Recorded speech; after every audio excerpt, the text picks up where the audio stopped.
Stock market की functioning के पीछे एक पूरा इकोसिस्टम काम करता है और इस वीडियो में हम ये समझेंगे कि जब आप किसी स्टॉक को बाय करने के लिए ऑर्डर प्लेस करते हैं तो उसके बाद बिहाइंड द सीन्स क्या प्रोसेस फॉलो होता है।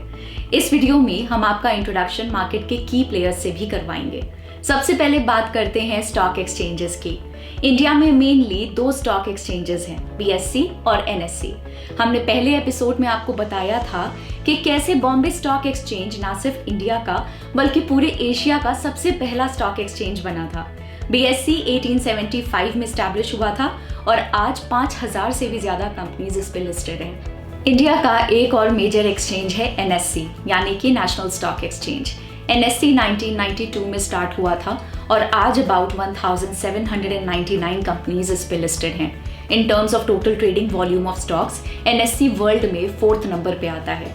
एनएससी एक मॉडर्न और fully automated electronic trading system provide करने वाला इंडिया का पहला एक्सचेंज है। पहले कंपनीज एनएससी या बीएससी या दोनों एक्सचेंजेस पे लिस्ट होती हैं। उसके बाद ये दोनों स्टॉक एक्सचेंजेस आप और हम जैसे ट्रेडर्स या इन्वेस्टर्स को एंगेज करते हैं ताकि मार्केट में लिक्विडिटी बनी रहे। स्टॉक एक्सचेंजेस को ये इंश्योर करना जरूरी है कि मार्केट में इनफ ट्रेडिंग एक्टिविटीज चल रही हों ताकि जब आपको स्टॉक्स बाय करने हो तब सेलर्स अवेलेबल हों और वहीं जब आपको स्टॉक सेल करने हो तो adequate number of buyers available हों। इसके अलावा ट्रेड ऑर्डर्स को स्मूथ और फास्ट एग्जीक्यूट करवाना भी काफ़ी ज़रूरी है। और तो और एक्सचेंजेस ये भी इंश्योर करते हैं कि बायर्स और सेलर्स दोनों को ही एक फेयर डील मिले और ट्रेडिंग रिलेटेड सभी कम्युनिकेशन इन्वेस्टर्स को टाइमली बेसिस पे करी जाए। ट्रेडिंग वॉल्यूम्स के हिसाब से देखें तो एनएससी में हायर वॉल्यूम्स देखने को मिलती हैं। इसका मतलब ये है कि एनएससी में बीएससी के कंपैरिजन में ज़्यादा लिक्विडिटी है। इसका मतलब ये बिल्कुल भी नहीं है कि बीएससी में लिक्विडिटी बहुत कम है। इट्स जस्ट दैट कि एनएससी के कंपैरिजन में कम है। तो आप सोच रहे होंगे कि कौन सा एक्सचेंज सिलेक्ट करना चाहिए। एक्चुअली डिपेंड करता है कि आप किस कंपनी में इन्वेस्ट करना चाहते हैं। सभी कंपनीज दोनों ही एक्सचेंजेस पे लिस्टेड नहीं होती हैं। ऐसे केसेस में आपके पास कोई भी चॉइस नहीं होगी क्योंकि आपको वही एक्सचेंज सिलेक्ट करना पड़ेगा जिस पे वो पर्टिकुलर कंपनी लिस्टेड है। बट अगर कोई कंपनी दोनों ही एक्सचेंजेस पे लिस्टेड है तो ये सिंपली आपकी चॉइस है कि आपको कौन सा एक्सचेंज सिलेक्ट करना है। एक्सचेंज जो भी हो उससे कोई खास फर्क नहीं पड़ता है। बीएससी और एनएससी दोनों ही मेजर एक्सचेंजेस हैं और इंडियन फाइनेंशियल मार्केट के इंपॉर्टेंट पार्ट्स हैं। अब हम जानेंगे डीमैट अकाउंट्स, एनएसडीएल और सीडीएसएल के बारे में। जब हम किसी दुकान से कुछ परचेज करते हैं तो हमें उसकी रिसीट मिलती है, राइट? सिमिलरली जब हम स्टॉक्स खरीदते हैं तो हमें शेयर्स का सर्टिफिकेट मिलता है जो कि ये प्रूव करता है कि हम उस पर्टिकुलर कंपनी के कितने स्टॉक्स को ओन करते हैं, किस प्राइस पे। 1996 से पहले ये सर्टिफिकेट फिजिकल पेपर फॉर्मेट में होते थे, लेकिन उसके बाद इन्हें डिजिटली इशू करना शुरू कर दिया गया। किसी भी चीज़ को जब पेपर फॉर्म से डिजिटल फॉर्म में आप कन्वर्ट करते हैं तो उसको डीमटेरियलाइजेशन कहते हैं, इन शॉर्ट फॉर्म डीमैट। यहीं से डीमैट अकाउंट टर्म ओरिजिनेट हुआ। सो एक डीमैट अकाउंट में आपके शेयर सर्टिफिकेट्स डिपॉजिट और डिजिटली स्टोर करे जाते हैं। पर डीमैट अकाउंट्स आखिर प्रोवाइड कौन करता है? डिपॉजिटरीज। इंडिया में दो ही डिपॉजिटरीज हैं, NSDL which is national securities depository limited and CDSL central depository services India limited. दोनों ही गवर्नमेंट रजिस्टर्ड एंटिटीज हैं और सेबी रेगुलेटेड हैं। एक इन्वेस्टर के लिए एनएसडीएल और सीडीएसएल के बीच में वर्चुअली कोई डिफरेंस नहीं होता है। एनएसडीएल और सीडीएसएल आपके नाम पे डीमैट अकाउंट प्रोवाइड करते हैं जिसमें आपके सारे स्टॉक स्टोर करे जाते हैं। डीमैट अकाउंट बेसिकली स्टॉक्स के लिए एक डिजिटल वॉल्ट जैसा होता है। हालांकि आप एनएसडीएल या सीडीएसएल को डायरेक्टली कांटेक्ट करके उनसे ये नहीं कह सकते कि मुझे एक डीमैट अकाउंट खुलवाना है। डीमैट अकाउंट खुलवाने के लिए आपको चाहिए होता है एक डिपॉजिटरी पार्टिसिपेंट जो आपके बिहाफ पे डिपॉजिटरीज के साथ आपके बाय और सेल ट्रांजैक्शंस को एग्जीक्यूट करता है। तीसरे की प्लेयर्स हैं डिपॉजिटरी पार्टिसिपेंट्स या फिर हम इनको डीपीज भी बोल सकते हैं। डीपीज रजिस्टर्ड एजेंट्स होते हैं एनएसडीएल और सीडीएसएल जैसी डिपॉजिटरीज के।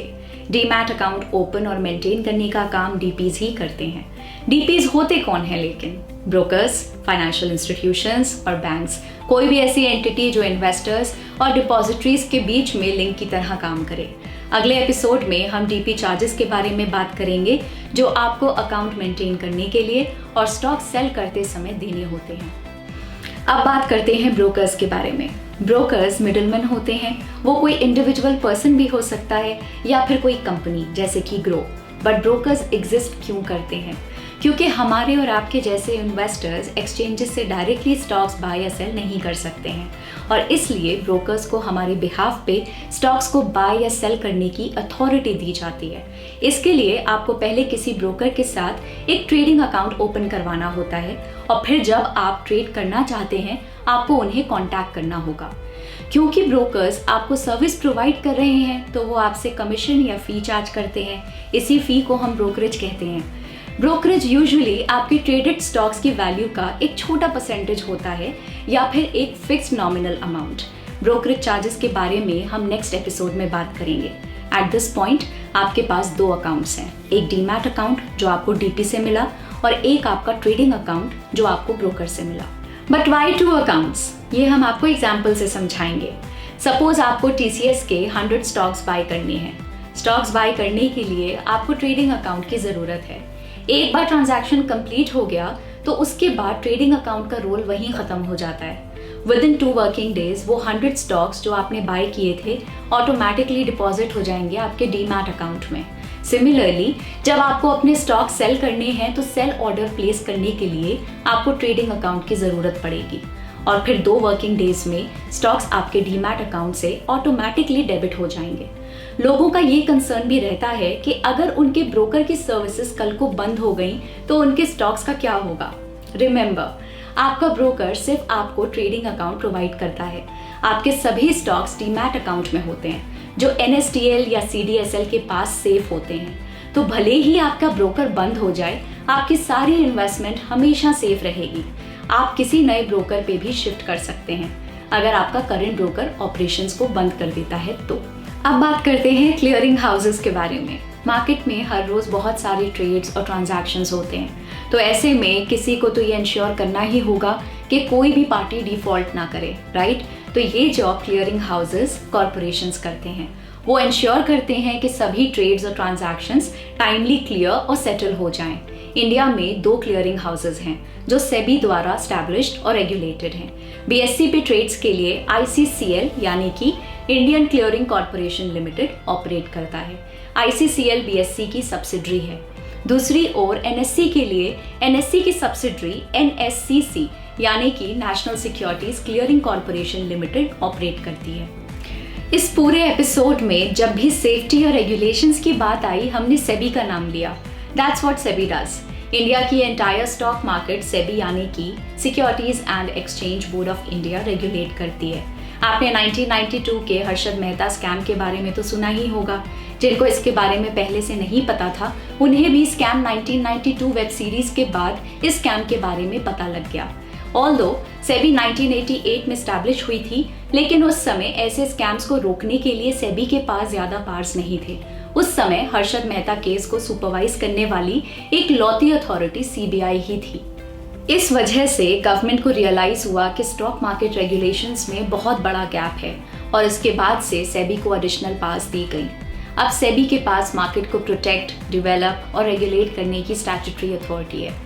सेबी इंश्योर करता है कि मार्केट के सभी participants including stock brokers, stock exchanges, investors etcetera अपने बिजनेस को एक फेयर और ट्रांसपेरेंट मैनर में कंडक्ट कर सकें। इन सभी पार्टिसिपेंट्स के लिए एक set of rules and legal framework define किया गया है जो उनको सिंसियरली अबाइड करना होता है। हम उम्मीद करते हैं कि अब आपको पूरा स्टॉक मार्केट इकोसिस्टम अच्छे से समझ आ गया होगा। अगले एपिसोड में हम स्टॉक मार्केट से इन्वॉल्व डिफरेंट चार्जेस की बात करेंगे जो आपको एज एन इन्वेस्टर पे करने होते हैं। मिलते हैं अगले एपिसोड में। Bye bye.